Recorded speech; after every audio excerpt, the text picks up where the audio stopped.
जय हिंद दोस्तों, आप देख रहे हैं गुरु घंटाल। मेरा नाम प्रखर श्रीवास्तव है। स्वागत करता हूं आप सभी का। उम्मीद है आप सब अच्छे होंगे। दोस्तों, एक बार फिर से इजरायल और हमास आमने सामने हैं।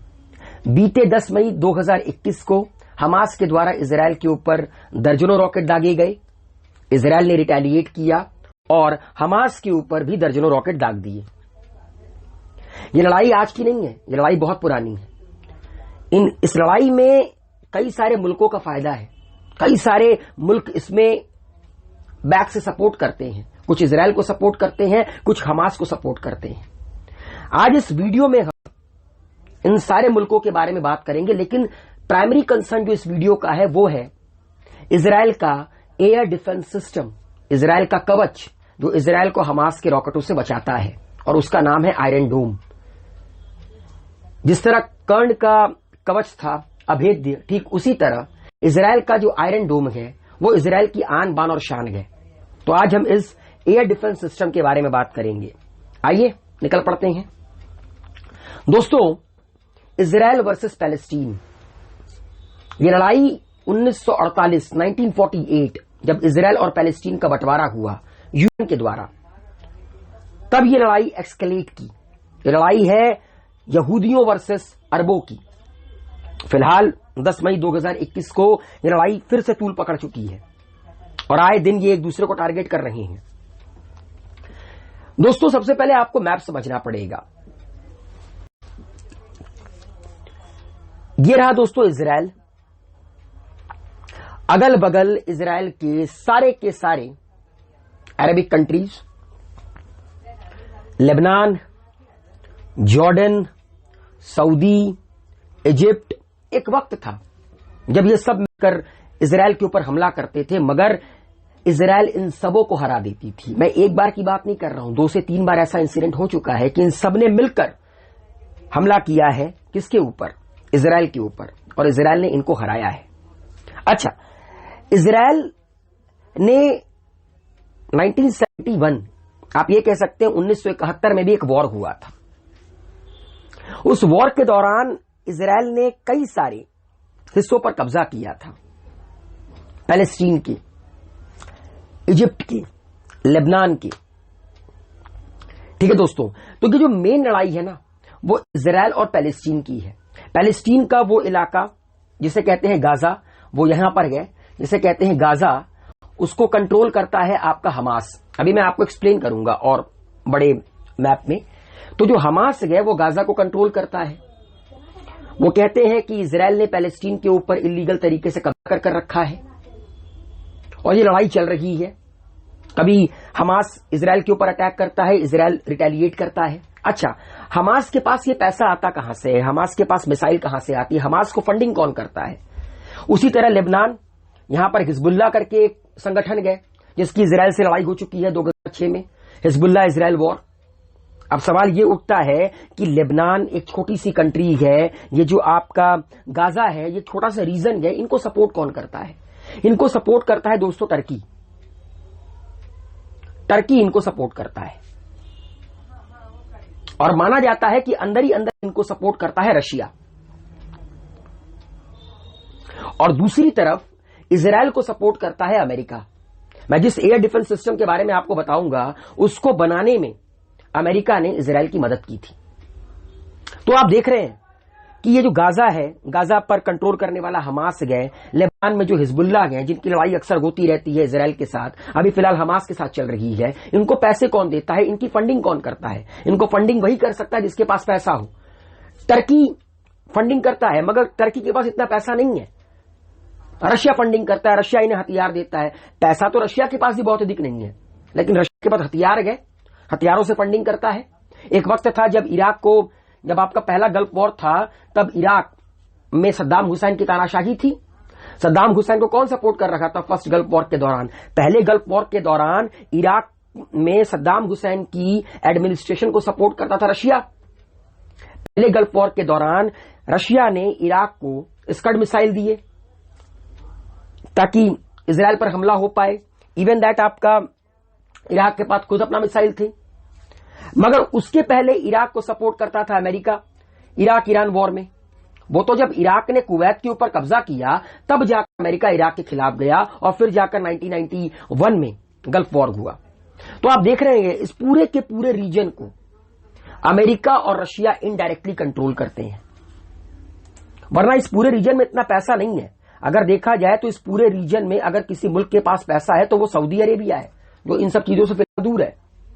बाकी इजराइल के पास इतना पैसा नहीं है कि वो एयर डिफेंस सिस्टम बना पाए। Lebanon, Jordan, Turkey, Syria, Egypt, इनके पास इतना पैसा नहीं है कि ये फुल स्केल वॉर लड़ सके काफी दिनों तक।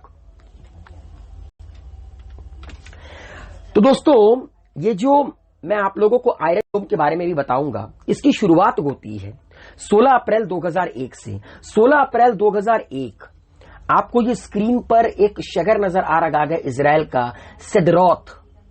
ये बिल्कुल गाजा के निकट है। ये गाजा वही इलाका है, ये जो स्क्रीन पर आपको नजर आ रहा है, जिसकी मैं आउटलाइन कर रहा हूं, जिसको कंट्रोल करता है हमास। ठीक है, अच्छा, हमास करता क्या है? हमास 16 अप्रैल 2001 को दर्जनों कसाम रॉकेट दागता है किसके ऊपर?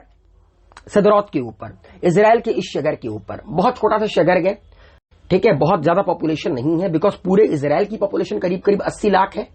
ठीक है, तो जो सिदरोत गए, सबसे पहली बार इस पर अटैक होता है, सिविलियंस मारे जाते हैं 16 अप्रैल 2001 को हमास के द्वारा। यह हमास का चिन्ह है, हमास के द्वारा हमला होता है गाजा साइड से सिदरोत के ऊपर। कसाम रॉकेट छोड़े जाते हैं। और मैं आप लोगों को एक बात और बता देना चाहता हूं, जब भी इजराइल और हमास की लड़ाई होती है, 1-2 रॉकेट दाग कर ये शांत नहीं बैठते हैं।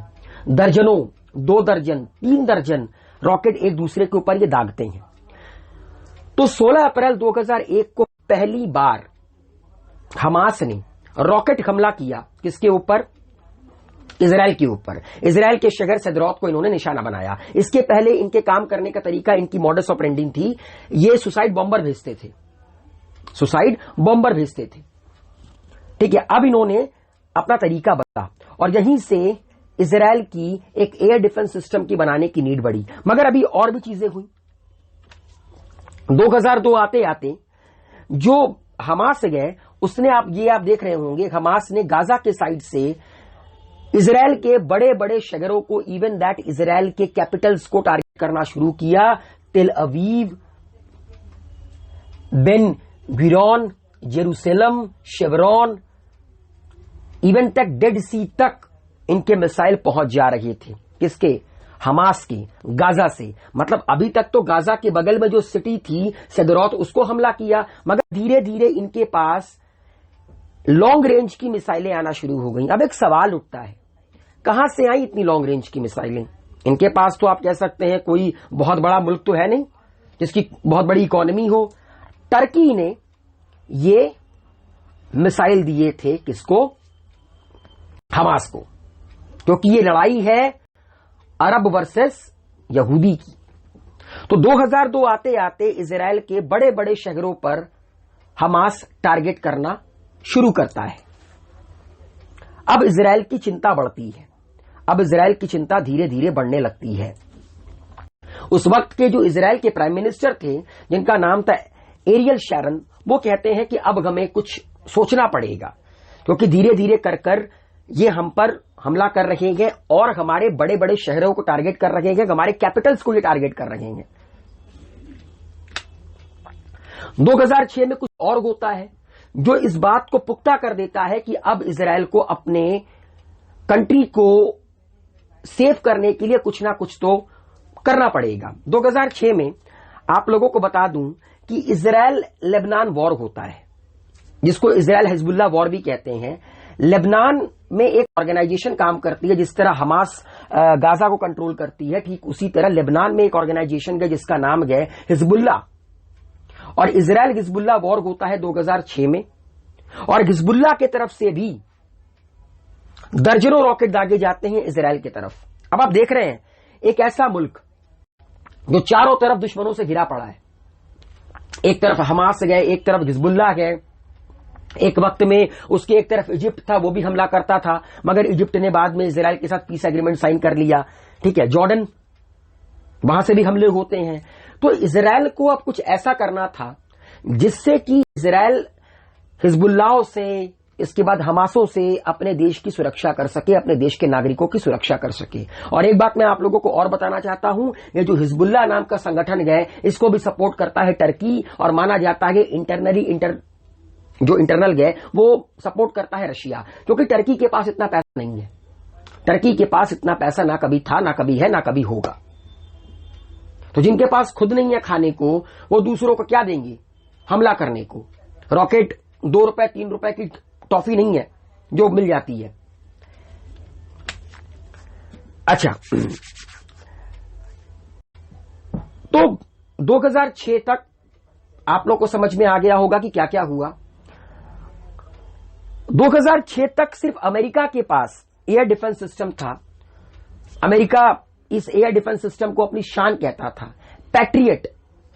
जैसे इजराइल का एयर डिफेंस सिस्टम का नाम आयरन डोम है, ठीक उसी तरह अमेरिका का एयर डिफेंस सिस्टम था पेट्रियट।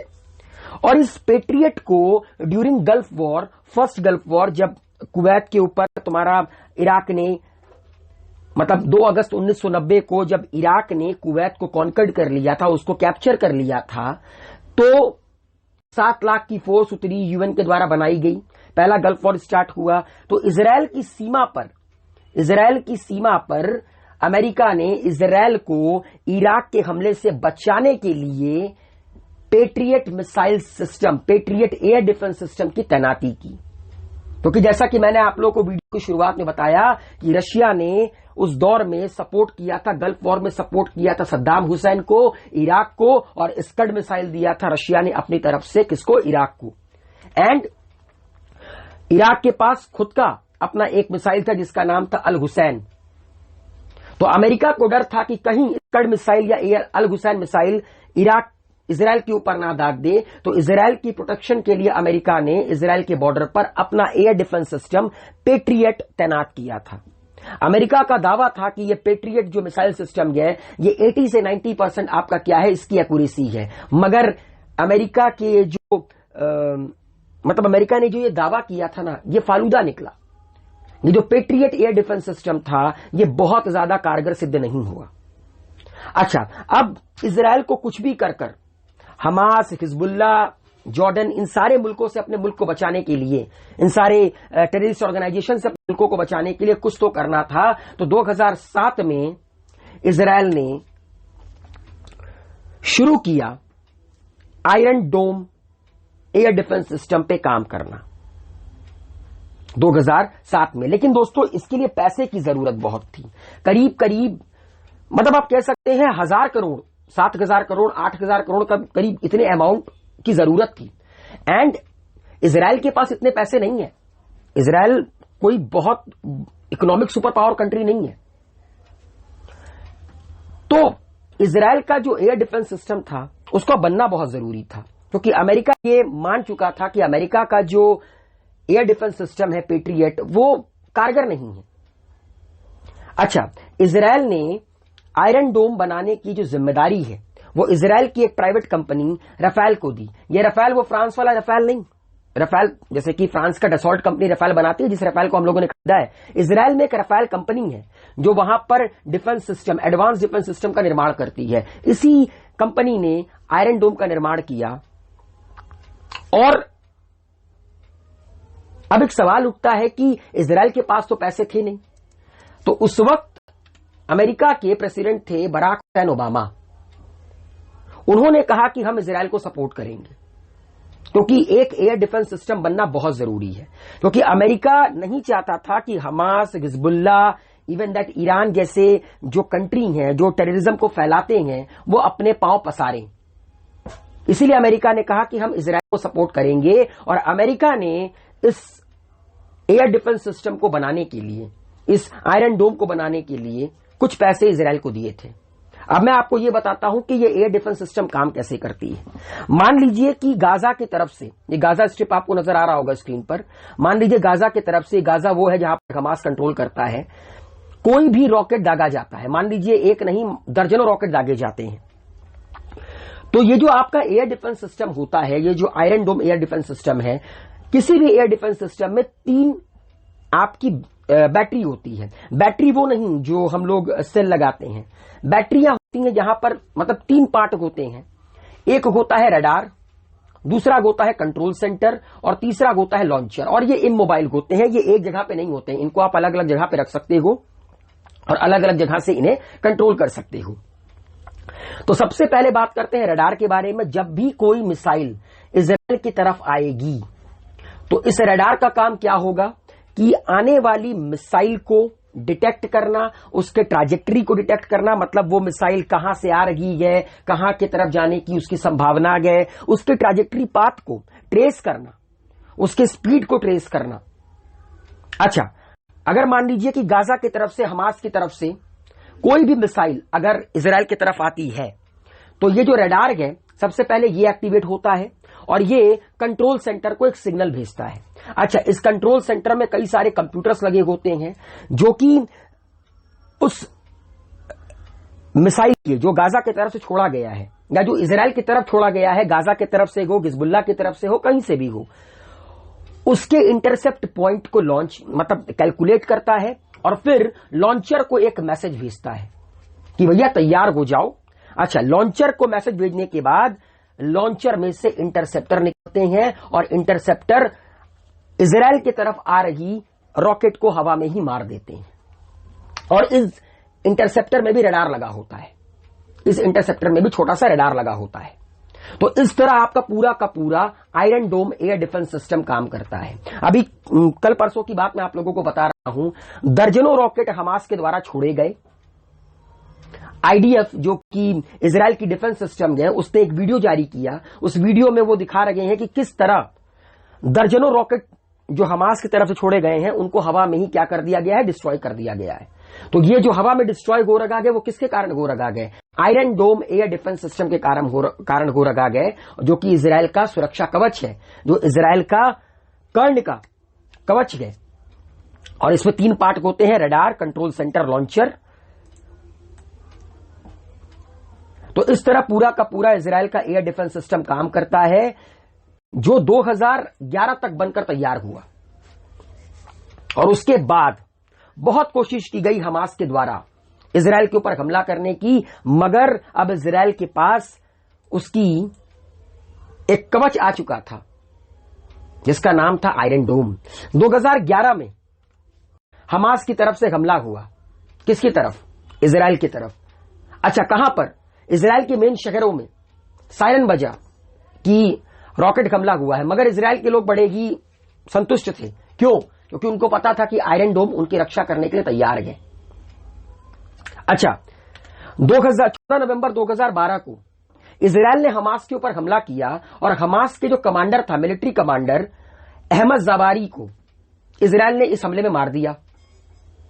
अब बट ऑब्वियस है, इजराइल ने अगर हमास के मिलिट्री कमांडर को मारा है तो हमास तो हमला करेगा ही करेगा। तो हमास ने दे दनादन रॉकेट दागे इजराइल के ऊपर, मगर इजराइल बिल्कुल चिंता रहित था। क्यों? क्योंकि उसके पास आयरन डोम था।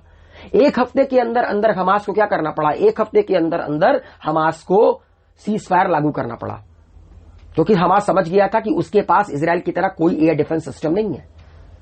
अब एक सवाल उठता है कि अमेरिका जैसी कंट्री जिसके पास अफरात पैसा है, उसका एयर डिफेंस सिस्टम फेल हो गया, वहीं पर इजराइल जो गए उसका एयर डिफेंस सिस्टम आज भी कारगर सिद्ध है। अच्छा, मैं आप लोगों को एक बात और बताना चाहता हूं कि ये जो एयर डिफेंस सिस्टम है आयरन डोम, ये हर रॉकेट को नहीं मारता है। जो रॉकेट शहर की तरफ आ रहे होते हैं, जब इंपॉर्टेंट क्रूशियल बिल्डिंग की तरफ जा रहे होते हैं या इंपॉर्टेंट पॉइंट की तरफ जा रहे होते हैं, सिर्फ उनको टारगेट करता है।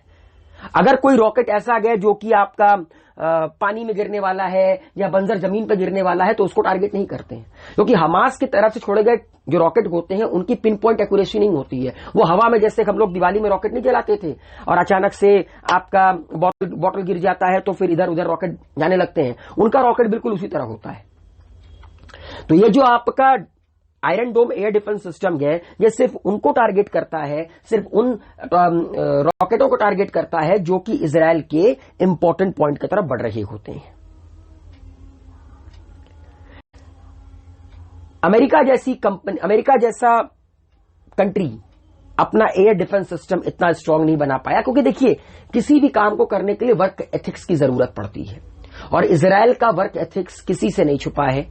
उनका अपने देश के प्रति जो पैट्रियटिज्म है वो किसी से नहीं छुपा है। पूरा मुल्क एक हो जाता है जब किसी और से लड़ाई होती है, तब कोई विपक्ष नहीं और कोई पक्ष में नहीं, तब पूरा मुल्क एक हो जाता है। हमें सीखने की जरूरत है इजराइल से। पूरा का पूरा मीडिया कंट्रोल करके रखते हैं कि कोई इजराइल के खिलाफ कुछ नहीं बोलेगा। यहां हमारे देश में सबूत मांगते हैं कि सर्जिकल स्ट्राइक हुई तो सबूत दीजिए, एयर स्ट्राइक हुई तो सबूत दीजिए। और अब देखिए नई न्यूज आ रही है, आज सुबह की न्यूज बता रहा हूं। पुतिन से टर्की के अर्दोगान बोले, टर्की के जो प्राइम मिनिस्टर हैं अर्दोगान बोलते हैं कि इजराइल को कड़ा सबक सिखाने की जरूरत, क्योंकि टर्की के पास इतनी हिम्मत नहीं है कि टर्की इजराइल को सबक सिखा देगा। वो सिर्फ हमास को मिसाइल दे सकता है, हिजबुल्लाह को मिसाइल दे सकता है। इतनी ताकत नहीं है टर्की के अंदर कि वो इजराइल को सबक सिखा दे। और ये इसलिए मैं कह रहा हूं बिकॉज इजराइल का इतिहास ऐसा है, मिलकर हमला करोगे तब भी घर आएंगे, अकेले आओगे तो कहते हैं ना कि वो चूरमा बना देंगे। अब देखते हैं कि इस मामले में रशिया या अमेरिका क्या करते हैं। रशिया क्या इस वॉर में कूदता है कि अपने आप को दूर रखता है। लेट्स सी क्या होता है आगे। लेकिन उम्मीद है मेरे द्वारा एक्सप्लेन किया गया ये जो एयर डिफेंस सिस्टम है आप लोग को अच्छा लगा होगा। वीडियो को लाइक शेयर कमेंट कीजिए, गुरु घंटाल को सब्सक्राइब कीजिए, बेल आइकन के बटन को प्रेस करना ना भूलिएगा। हेल्दी रहिए, सेफ रहिए, मस्त